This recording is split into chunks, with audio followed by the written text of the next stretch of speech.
Channel. आज हम लोग पढ़ेंगे भारतीय इतिहास के संदर्भ में प्रागैतिहासिक काल। यह एक बहुत ही इंटरेस्टिंग टॉपिक है। इस काल के बारे में जानकारी प्राप्त करेंगे। ओके, तो ये जो काल है, यह कब से कब तक है, तो यह हम लोग संक्षिप्त में इतना हम लोग समझ सकते हैं कि लिखित इतिहास से पहले का जितना भी समय है, युग है ना, जिसकी जानकारी के लिए हमें सिर्फ और सिर्फ पुरातात्विक साक्ष्यों पर आधारित रहना पड़ता है, निर्भर रहना पड़ता है, उस काल को हम प्रागैतिहासिक काल कह सकते हैं। यह मानव जीवन की शुरुआती चरणों को दर्शाता है इस काल के बारे में, है ना। तो हम लोग चलते हैं, आगे बढ़ते हैं, इस काल के बारे में देखेंगे प्रागैतिहासिक काल। तो प्रागैतिहासिक काल के बारे में जानने से पहले थोड़ा सा हम लोग चर्चा करते हैं प्राचीन भारतीय इतिहास का स्वरूप।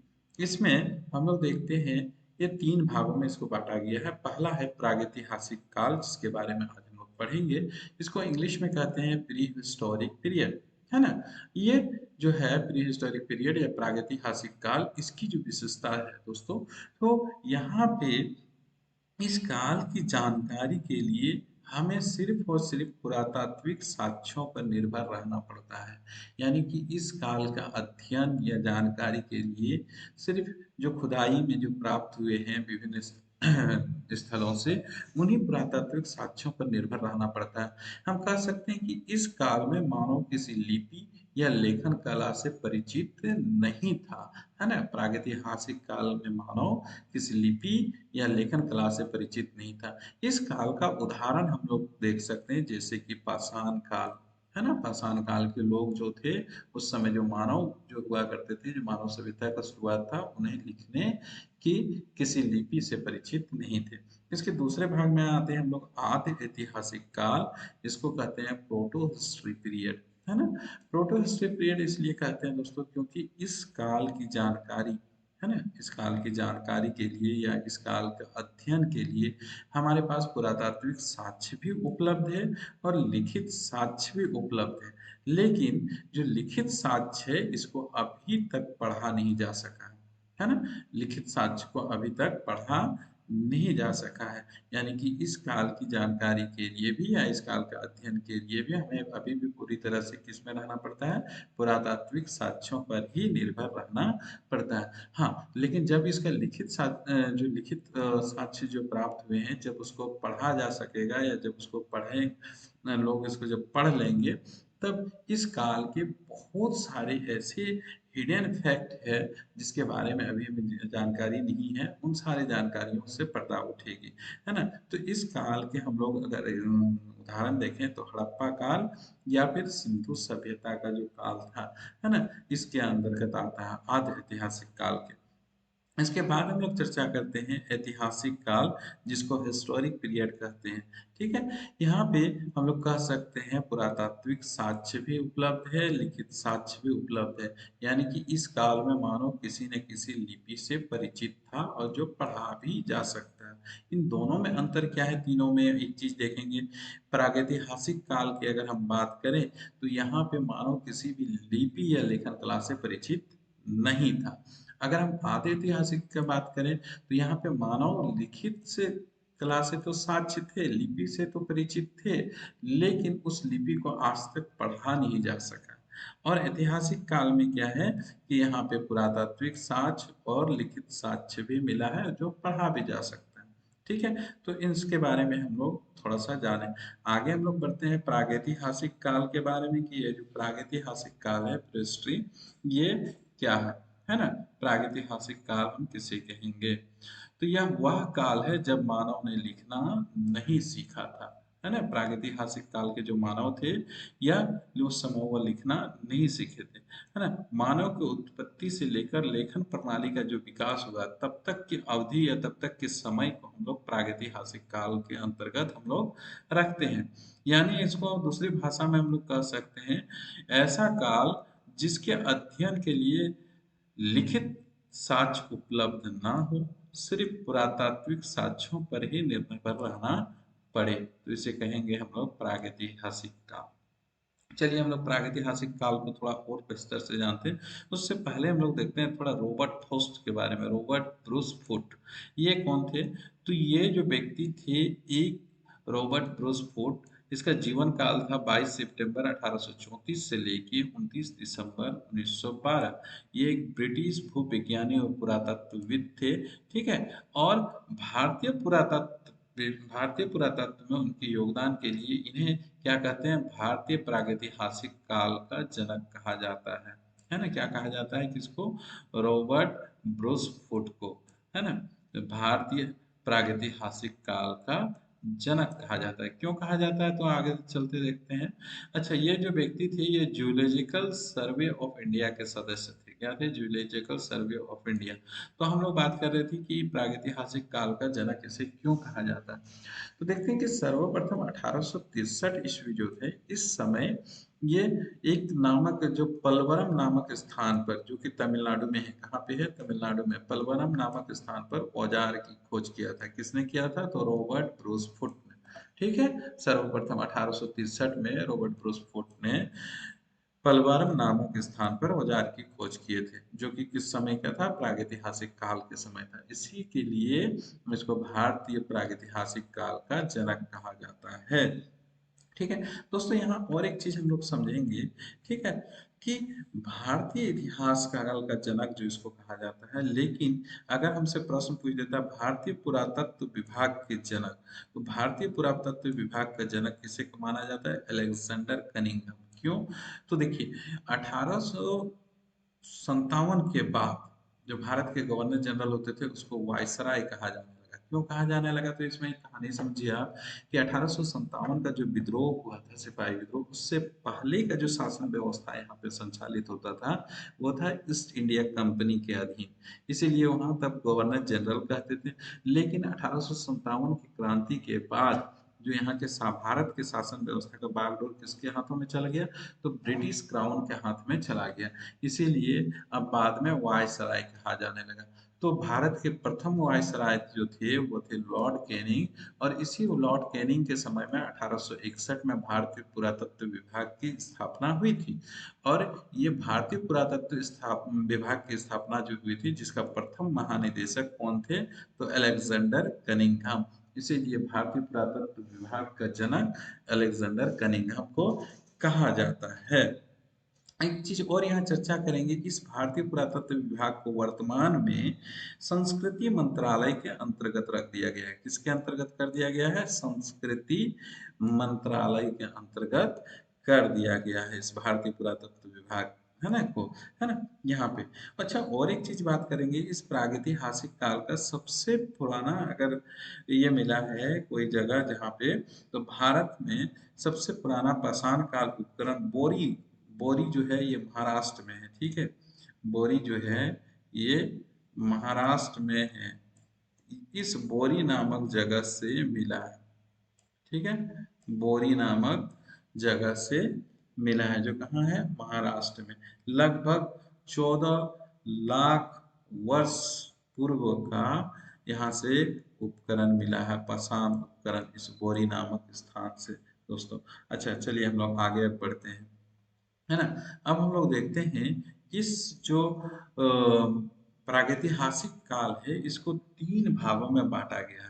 प्रागैतिहासिक काल को कितने भागों में बांटा है? तो 3 भागों में प्रागैतिहासिक काल को बांटा गया है। अच्छा, इसका बांटने का आधार क्या है? तो एक विद्वान है ना, पुरातत्वविद थे थॉमसन। कौन थे? थॉमसन। इन्होंने कोपेनहेगन, जो डेनमार्क की राजधानी है, कोपेनहेगन में एक संग्रहालय, उस संग्रहालय में जो वस्तुएं हैं, है ना, जो खुदाई में जो प्राप्त हुए हैं, उन वस्तुओं के आधार पर प्रागैतिहासिक काल को 3 भागों में बांटा है।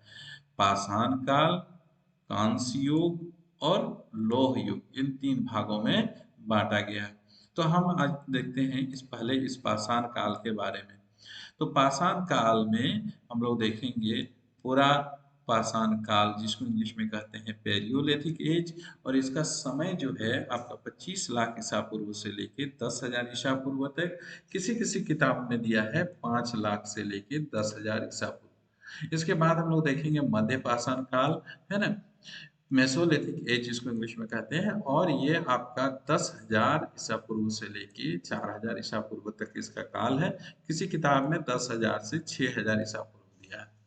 उसके बाद नवपाषाण काल के बारे में जो हम लोग चर्चा करेंगे, न्यूलिथिक एज, और ये आपका है 10,000 ईसा पूर्व से लेकर 1,000 ईसा पूर्व तक। किसी में दिया है 6,000 से लेके 1,000 ईसा पूर्व। तो इसके बाद हम लोग देखेंगे कांस्य युग और लोह युग। कोशिश करेंगे कि आज सबको कंप्लीट करें इस वीडियो में। ओके, तो हम लोग थोड़ा जल्दी जल्दी आगे बढ़ते हैं और देखते हैं। सबसे पहले हम लोग पूरा पाषाण काल। इस पूरा पाषाण काल को, जो कि पैलियोलिथिक एज है, इसका जो समय था मैंने कहा कि 25 लाख ईसा पूर्व से लेके 10,000 ईसा पूर्व तक। लेकिन ये जो इतनी लंबी जो समय है, तो इसको भी 3 भागों में विभाजित किया गया है। कितने भागों में विभाजित किया है इसको? 3 भागों में। ठीक है, 3 भागों में।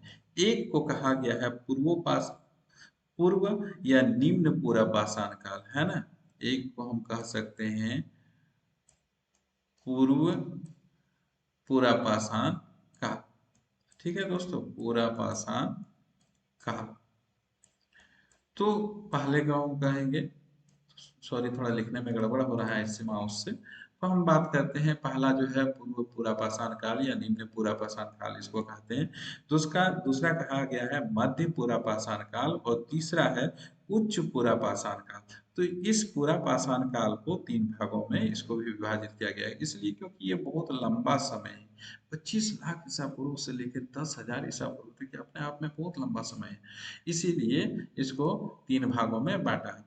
अब देखते हैं कि इस पूरा पाषाण काल का जो समय था, इस समय लोगों का जीवन कैसे होते थे, किस तरह से लोग अपना जीवन यापन करते थे। तो इसमें हम लोग देखेंगे कि यहाँ के जो लोगों का जीवन शैली थे, यहाँ आखेटक जिंदगी या फिर शिकारी और संग्राहक जीवन थे। यानी कि यहाँ के इस समय के लोग क्या करते थे, शिकार करके और खाद्य इकट्ठा करके, संग्रह करके अपना जीवन यापन करते थे। इस समय के लोगों को पशुपालन का ज्ञान नहीं था दोस्तों, है ना। जानवरों को कैसे पालते हैं, इसके ज्ञान इस समय के लोगों को नहीं था। कौन सा समय? तो पूरा पाषाण काल के। यहाँ का अगर हम देखेंगे औजार, है ना, इनके औजार जो थे, ये पत्थरों के पुरोट जैसे औजारों, जैसे कि हाथ की कुल्हाड़ी और क्लीवर था, स्फेटिक और क्वार्टर जाइट, है ना, इस तरह का औजार बनते थे इन पत्थरों से। और सल या ब्लेड, है ना, फलक, ये फलक से ही यहाँ पे बन जाता है, एक फलक संस्कृति कहा गया। लेकिन अगर फलक संस्कृति की बात करें तो ये आता है मध्य पूरा पाषाण काल का। जैसे मैंने अभी बताया कि पूरा पाषाण काल को 3 भागों में बांटा है। तो मध्य पूरा पाषाण काल में, है ना, उसी तरह चौपर चामिंग बेबुल उपकरण जो सोहन नदी घाटी पाकिस्तान में है, वहां से यहाँ मिले हैं ये इस तरह का उपकरण, है ना। तो देखिए उस समय के जीवन में जो है ना, उतना साल पहले जो लोग रहते थे, अपना शिकार करने के लिए औजार की आवश्यकता थी, और वो औजार किससे बनाते थे? तो पत्थर से, पाषाण से, है ना। जो दिखाता मानव के कौशल को दिखाता है, उस काल में भी लोग कितने स्किल्ड थे अपने हथियार वगैरह बनाने में। ठीक है। और एक चीज बात करेंगे कि इस काल में, प्रागैतिहासिक काल में, पूरा पाषाण काल में, लोगों को आग का ज्ञान तो था, किंतु आग का उपयोग कैसे किया जाए इसकी ज्ञान नहीं था, है ना। आग के बारे में जानते थे, लेकिन इसका ज्ञान, उपयोग कैसे किया जाए इसके बारे में जानकारी नहीं था। स्थल की अगर हम लोग बात करें दोस्तों, है ना, तो स्थल की बात करते हैं, तो यहाँ पे हम लोग देखते हैं हैंडेक्स उपकरण, जो हस्त कुठार और कुल्हाड़ी गढ़ासा जैसा था, ये मद्रास से प्राप्त, है ना। उसी तरह और एक स्थान है अतिपक्कम, कहाँ का है? तमिलनाडु में।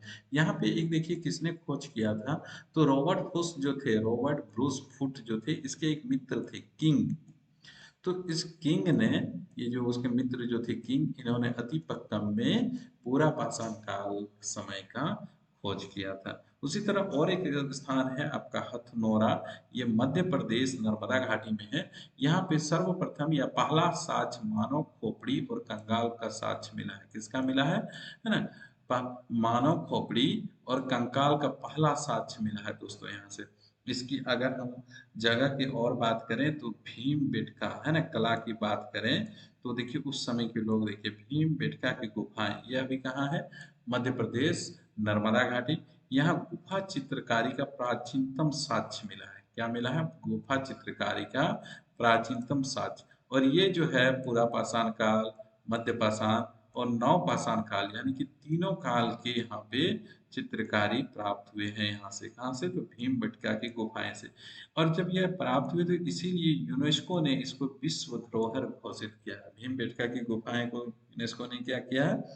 विश्व धरोहर के रूप में इसको घोषित किया है। ठीक है। यहाँ पे और एक दो जगह की हम लोग चर्चा करते हैं, थोड़ा सा और जान लेते हैं, इसमें छूट गया है, जो है मिर्जापुर, है ना। एक जगह उत्तर प्रदेश में है मिर्जापुर, जहाँ से औजार की प्राप्ति हुई है ना। क्या मिला है? उत्तर प्रदेश से मिर्जापुर से औजार मिला है।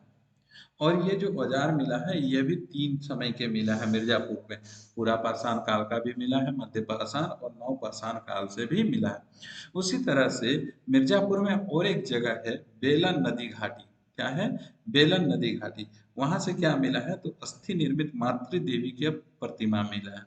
बेलन नदी घाटी से अस्थि निर्मित मातृ देवी का प्रतिमा मिला है ना दोस्तों। तो ये सारे हैं पूरा पाषाण काल से संबंधित। अब हम लोग आगे बढ़ते हैं मध्य पाषाण काल, जिसका मैंने पीरियड बताया 10,000 ईसा पूर्व से 4,000, या किसी किताबों में दिया 10,000 से 6,000 ईसा पूर्व। देखिए, इस मध्य पाषाण काल का खोज करने का जो श्रेय जाता है वह एक विद्वान है C.L. कार्लाइल, इसके ऊपर जाता है ना। इन्होंने खोज किया था 1867 में।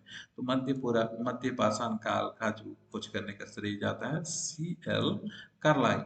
इस समय जो लोगों का जो जीवन शैली था, है ना, इस समय लोगों का जीवन शैली था। इससे पहले जो हम लोग देखें कि लोग पशुपालन नहीं जानते थे, और वहाँ पे लोग शिकारी और खाद्य संग्रह करते थे। तो यहाँ पे भी लोग वो विशेषता बनी हुई, यहाँ भी शिकारी और संग्राहक जीवन जीते थे। यानी कि लोग अपने जीवन यापन करने के लिए शिकार करते थे और खाद्य संग्रह करके अपना जीवन यापन करते थे, है ना। यहाँ पे क्या हो, एक चीज हमें पहला विशेषता मिलता है कि लोगों ने जानवरों को पालना सीख गया था। यानी कि पशुपालन की शुरुआत यहाँ पे हो चुकी थी। लोग कैसे कैसे पशु पालते थे, इस चीज का यहाँ पे शुरुआत हो चुकी थी। और पहला जो पशु पाला था दोस्तों वो था कुत्ता, है ना। कुत्ता पालने का पहला साक्ष्य मिलता है। औजार की अगर हम बात करें तो माइक्रोलिथिक औजार, देखिए ये क्या होता है, छोटे छोटे नुकीले पत्थर के औजार का विकास होना शुरू हो गया था, है ना। तो ये सारी चीजें इसकी विशेषता है। किसका? तो मध्य पाषाण काल का। स्थल में अगर हम लोग चलते हैं तो एक स्थल है बागोर, जो राजस्थान में है। क्या है? बागोर राजस्थान। और एक है आदमगढ़, यह है आपका आदमगढ़ है कहाँ पे? मध्य प्रदेश में। तो यहाँ से क्या मिला है आपका? बागोर से मिला है 5,000 ईसा पूर्व, है ना। 5,000 ईसा पूर्व पहले की पशुपालन का साक्ष्य प्राप्त हुआ है। कहाँ से प्राप्त हुआ? बागोर से। ठीक है, बागोर से प्राप्त हुआ है। अगर आपसे पूछ, और बाद में फिर यहाँ से इससे भी प्राप्त हुआ, आदमगढ़ से भी, मध्य प्रदेश। लेकिन अगर हमसे प्रश्न पूछता है पहले कहाँ से प्राप्त हुआ है, तो वो है बागोर से प्राप्त हुआ। उसी तरह और एक स्थान है यूपी का ही, लेखहिया। कहाँ है? लेखहिया, इलाहाबाद यूपी। यहाँ पर सर्वाधिक मानव कंकाल मिला है। क्या मिला है यहाँ पे? सर्वाधिक मानव कंकाल। कहाँ से? लेखिया से, है ना। उसके बाद एक है चौपानी मांडव, यह भी इलाहाबाद यूपी में है। यहाँ से मृद भांड का प्राचीनतम साक्ष्य प्राप्त हुआ है ना। चौपानी मांडो से, चौपानी मांडो से क्या मिला दोस्तों? तो यहाँ से मृद भांड के प्राचीनतम साक्ष्य मिले हैं। ठीक है। देखिए, तो महत्वपूर्ण स्थल यहाँ पे जो प्रश्न पूछते हैं कहाँ से, तो आदमगढ़ और बागोर, जो प्रारंभिक पशुपालन के प्रमाण मिले हैं। कहाँ से? आदमगढ़ और बागोर से, है ना। तो आदमगढ़ कहाँ है आपका? मध्य प्रदेश में। और बागोर कहाँ है? तो राजस्थान में। ये दोनों भारत में ही है। और यहाँ से प्रारंभिक आपका पशुपालन के साक्ष्य मिले हैं। और कुछ महत्वपूर्ण स्थल की बात हम लोग करते हैं, ठीक है, जो आपका मध्य पाषाण काल से संबंधित है। यहाँ पे एक स्थल है यूपी का ही, ये तीनों चीज है, तीनों महत्वपूर्ण स्थल है यूपी का। सराय नाहर, ये प्रतापगढ़ में है। कहाँ पे है? सराय नाहर, प्रतापगढ़। यहाँ से क्या मिला है? तो युद्ध का साक्ष्य मिला है ना। युद्ध का साक्ष्य, 4 नर कंकाल एक साथ प्राप्त हुए यहाँ पे। और क्या मिला है? स्तंभ गर्द, है ना, ये भी मिला है। दूसरा और एक स्थान है आपका महदहा, ये प्रतापगढ़ में है, यूपी में ही। यहाँ पे मृग श्रृंग के छल्ले मिले हैं, हड्डियों के आभूषण मिले हैं, है ना। हड्डियों के आभूषण जो स्त्रियां पहनते हैं, वो सारे आभूषण मिले हैं यहाँ से, महदहा से हड्डियों के और दूसरा क्या मिला है, स्त्री पुरुष युगल समाधान। देखिए उस समय भी लगता है लव स्टोरी रहा होगा, है ना। और जब कामयाब नहीं होते हैं तो अपने आप को दोनों अपने आप को खत्म कर लेते हैं। तो यहाँ पे भी युग स्त्री पुरुष के युगल समाधान मिला है। कहाँ से मिला है? तो महदहा से। अगला और एक महत्वपूर्ण स्थान है दमदमा, ये भी प्रतापगढ़ में है। यहाँ से 3 नरकंकाल एक साथ मिले हैं। क्या मिले हैं? 3 नरकंकाल एक साथ और 5 युगल समाधान मिला है। क्या मिला है? 5 युगल समाधान। ठीक है। तो ये चीज आपका, ये सारी जानकारी कहाँ से थी? तो ये है आपका मध्य पाषाण काल के बारे में, मेसोलिथिक एज।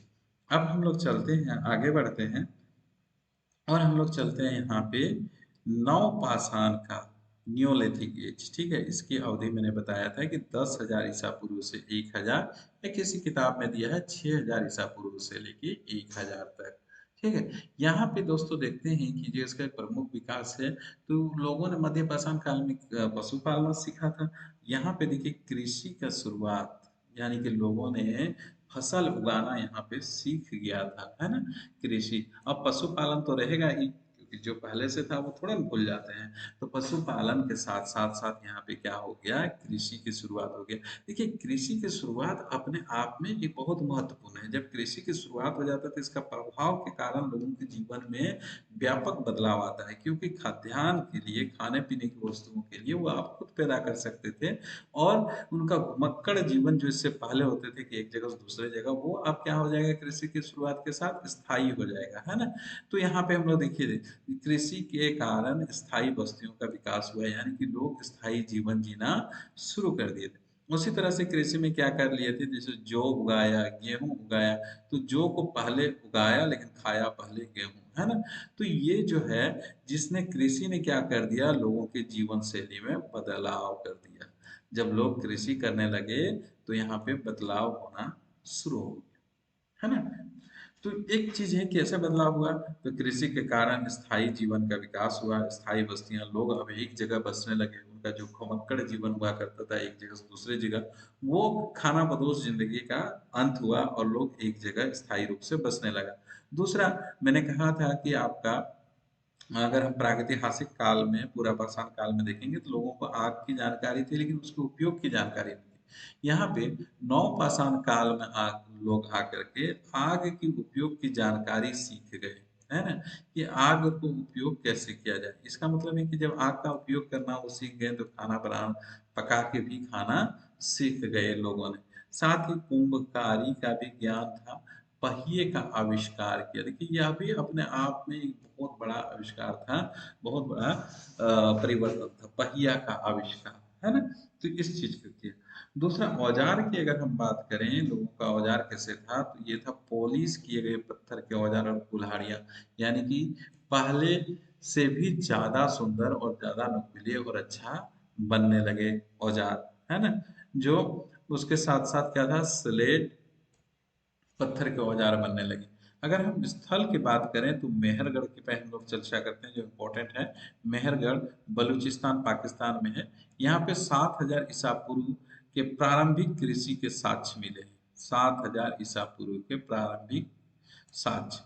और उस और साथ ही क्या मिल रहा है, पालतू भैंस के सर्वप्रथम साक्ष्य। अगर आपसे पूछ देता है पालतू भैंस के सर्वप्रथम साक्ष्य कहाँ से मिला है, तो मेहरगढ़। कहाँ से मिला है? मेहरगढ़। उसी तरह से ये जो बताया मैंने 7,000 ईसा पूर्व के, 7,000 ईसा पूर्व के प्रारंभिक कृषि के साक्ष्य, ये पुरानी खोज जो होते थे उसके अनुसार से मिला। नई खोज के अनुसार कहाँ से मिला? लहुरा देव, संत कबीर नगर, यूपी, है ना। लहुरा देव, यहाँ से 8,000 ईसा पूर्व कृषि एवं साक्ष्य मिले हैं नई खोज के अनुसार। कितना? 8,000 ईसा पूर्व कृषि एवं चावल का साक्ष्य। उसी तरह एक है कौल्डी हवा, यह भी इलाहाबाद यूपी में है। यहाँ पे 6500 ईसा पूर्व चावल का साक्ष्य मिले हैं। दूसरा, और एक बात करते हैं चिराग बिहार में है, सारण बिहार में। यहाँ हड्डियों के उपकरण मिले। देखिए पत्थरों के साथ साथ हड्डियों के भी उपकरण बनाए जाते थे। आगे अगर हम बात करेंगे कश्मीर, देखिए यहाँ पे कश्मीर में दो स्थान महत्वपूर्ण है, एक आपका है बुर्ज होम और दूसरा है कुफर का। ठीक है, तो बुर्ज होम का जो अर्थ होता है वो होता है जन्म स्थान। तो यहाँ क्या मिला है, लोग गड्ढों में रहते थे, इसके साक्ष्य मिला है। शिकार एवं मछली पालन के, है ना। और एक देखिए, एक कब्र में मालिक के साथ कुत्ते को दफनाने का साक्ष्य यहाँ से मिला है। एक कब्र में मालिक के साथ कुत्ते को दफनाने का साक्ष्य कहाँ से मिला है, तो बुर्ज होम से मिला है। उसी तरह हम बात करेंगे कुफर काल से, इसका अर्थ है कुम्हार की गुफा। यहाँ पे कृषि और पशुपालन के साक्ष्य मिले हैं। ठीक है, कृषि और पशुपालन के साक्ष्य मिले। कुछ और महत्वपूर्ण नवपाषाण काल के कुछ और महत्वपूर्ण स्थल है, मेहरगढ़ जिसे चर्चा कर चुके हैं, राणा गुड़ाई, मुगल गुड़ाई, पेरियानो गुंडई, डाबरकोट, बालाकोट, ये सारे स्थान कहाँ है, आपका पाकिस्तान में स्थित है। ठीक है दोस्तों, तो यह था हमारा पाषाण काल, जिसमें हम लोग देखें पूरा पाषाण काल, मध्य पाषाण काल और नव पाषाण काल के बारे में हम लोगों ने यहाँ पे जानकारी प्राप्त किए। ठीक है दोस्तों, अब हम लोग आगे बढ़ते हैं थोड़ा सा, और हम लोग देखते हैं दक्षिण में भारत में पाषाण काल। देखिए जो दक्षिण भारत में जो पाषाण काल थे, ठीक है, तो यहाँ दक्षिण भारत में पाषाण काल जो थे, इसको महापाषाण काल कहा गया। महापाषाण काल इसलिए कहा गया है क्योंकि यहाँ जो थे विशाल पत्थर के संरचना होते थे, जो मुख्य रूप से कब्रों में प्रयोग किया जाता था। यानी कि ऐसे, है ना, इस तरह से कब्र बनाए जाते थे बड़े बड़े पत्थरों से, इसीलिए इसको कहते हैं महापाषाण काल। ठीक है, तो महापाषाण काल इसलिए नाम पड़ा कब्रों के कारण। ये नाम क्यों पड़ा, तो कब्रों के कारण। कब्र क्या था, तो बड़े बड़े पत्थरों से बनते थे, है ना, स्मारक के रूप में जाना जाता। यहाँ पे और एक चीज क्या था, रागी एवं धान की खेती के साक्ष्य मिले हैं। दक्षिण में क्या मिले हैं, रागी एवं धान की खेती के साक्ष्य। उसी तरह एक इसमें जगह है संगन कल्लू। देखिए संगन कल्लू से क्या मिले हैं, तो राख के ढेर मिले हैं। क्या मिले हैं, संगन कल्लू से राख के ढेर मिले हैं। और दूसरा पशुपालन के साक्ष्य मिले हैं। ये संगन कल्लू है कहाँ, तो ये है कर्नाटक में। कहाँ है, कर्नाटक में। इसके साथ कर्नाटक में और भी कुछ स्थल है, जैसे मास्की है, ब्रह्मगिरी है, संगन कल्लू तो चर्चा कर ही चुके हैं, और निकली हल है।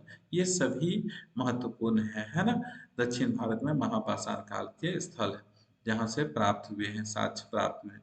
उसी तरह से आंध्र प्रदेश तथा तमिलनाडु से भी नवपाषाण कालीन स्थल के ज्ञात हुए। कहाँ, आंध्र प्रदेश और तमिलनाडु में भी नवपाषाण कालीन स्थल प्राप्त हुए। अब हम लोग आगे बढ़ेंगे, ताम्रपाषाण काल। देखिए यहाँ पे इस बात को देखिए, जिसको कहते हैं चैल्कोलिथिक एज। ये ताम्र पाषाण काल का मतलब क्या है, तो ताम्र मतलब तांबा, पाषाण मतलब पत्थर, तो दोनों को मिला दिए तो ताम्र पाषाण काल, यानी कि तांबा और पत्थर। यानी इस काल में इन दोनों वस्तुओं का प्रयोग होता था। और मानव द्वारा सर्वप्रथम अगर धातु, जिस धातु का प्रयोग किया गया था वो था तांबा। मानव द्वारा सबसे पहले कौन सा धातु का प्रयोग किया गया, तांबा का प्रयोग किया गया था दोस्तों। ठीक है, तांबा का। तो यहाँ पे हम लोग चलते हैं कुछ और स्थल के बारे में हम लोग जानते हैं इसका, आपका ताम्रपाषाण काल का। तो यहाँ है मालवा संस्कृति, 5000 ईसा पूर्व, है ना। ये कहाँ पे है, तो मध्य प्रदेश में है। यहाँ क्या मिला है, तो ताम्रपाषाण काल का पहला साक्ष्य, इसका नाम पड़ गया मालवा संस्कृति, 5000 ईसा पूर्व। ठीक है, दूसरा है गणेश्वर संस्कृति। क्या है, गणेश्वर संस्कृति। यह है 2800 से लेके 2200 ईसा पूर्व। ये राजस्थान में है, बनास नदी के किनारे है, इसीलिए इसका नाम पड़ गया बनास संस्कृति। इसके किनारे, बनास नदी के किनारे। आगे है आहार संस्कृति। ये 2100 से लेकर 1400 ईसा पूर्व है, यह भी राजस्थान में है। यहाँ से तांबे का भंडार मिला है ना। इसका दूसरा नाम ताम्रवती और गिलुंड, है, गिलुंड भी कहा जाता है इसको।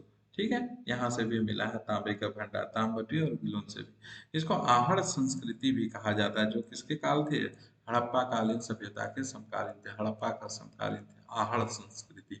ओके, तो ये जो थे ये हड़प्पा के समकालीन थे। आगे है जोरवे संस्कृति।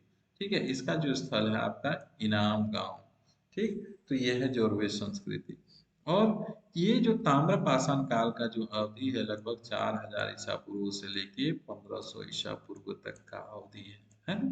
4000 ईसा पूर्व से लेके 1500 तक का अवधि है। यहाँ पे हम लोग कुछ और बात कर लेते हैं। देखिए, ताम्रपाषाण काल जो है इसका सर्वाधिक और व्यापक रूप से जो खोज हुआ है वो हुआ पश्चिमी महाराष्ट्र में। कहाँ पे हुआ है, तो पश्चिमी महाराष्ट्र में सबसे ज्यादा इसका व्यापक शोध हुआ है ना।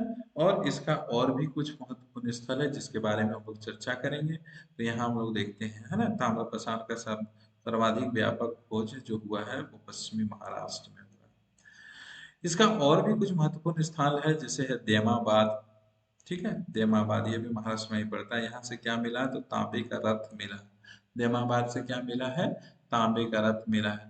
उसी तरह बस्ती और मकान की किलेबंदी का प्रमाण मिला है ना, बस्ती या मकान की किलेबंदी का। उसी तरह दुर्गीकरण का प्रमाण मिला है। कहाँ से ये सब मिला है, तो देमाबाद से। दोस्तों आगे बढ़ते हैं, दोस्तों देखते हैं इमाम गांव। इनाम गांव, यहाँ पे मातृ देवी की प्रतिमा मिली है। क्या मिली है, इनाम गांव से मातृ देवी की प्रतिमा मिली है। साथ ही 5 कमरों वाला मकान का साक्ष्य मिला है। 5 कमरों वाला मकान का साक्ष्य।